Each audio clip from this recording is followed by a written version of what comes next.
അല്ല കൂട്ടുകാരെ, ഒരു ഹെൽത്തി ആയിട്ട് മയണൈസ് എങ്ങനെ ഉണ്ടാക്കി എടുക്കാമെന്ന് നോക്കാം. ഇതിനായിട്ട് ഒരു ഉരുളക്കിഴങ്ങ്, ഒരു മുട്ട പുഴുങ്ങിയത്, ഇത്തിരി ഇഞ്ചി, ഇത്തിരി വെളുത്തുള്ളി, ഉപ്പ് ആവശ്യത്തിന്, വിനാഗിരി, അര സ്പൂൺ പഞ്ചസാര, ഒരു സ്പൂൺ ഓയിൽ, ഇത്രയാണ് ആവശ്യം. അപ്പൊ ഒരു ചെറിയ മിക്സിയുടെ ബൗളിലേക്ക് ഈ ഉരുളക്കിഴങ്ങ് പുഴുങ്ങിയത്, മുട്ട പുഴുങ്ങിയത് അതിലേക്ക് ഇടണം. പിന്നെ ആവശ്യത്തിന് ഉപ്പ്, അര സ്പൂൺ വിനാഗിരി, അര സ്പൂൺ പഞ്ചസാര,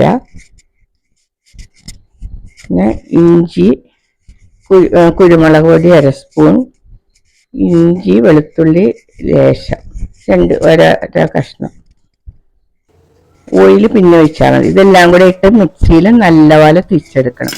അത് കഴിഞ്ഞ് ഓയിൽ ഒരു സ്പൂൺ ഒഴിക്കാം. കൂടെ ഇട്ട് മിക്സിയിൽ നല്ലപോലെ എടുത്താൽ നമ്മുടെ മയണൈസ് റെഡി. ഹെൽത്തി ആയിട്ടുള്ള മയണൈസ് കുട്ടികൾക്കും വലിയവർക്കും എല്ലാം ഉപയോഗിക്കാം.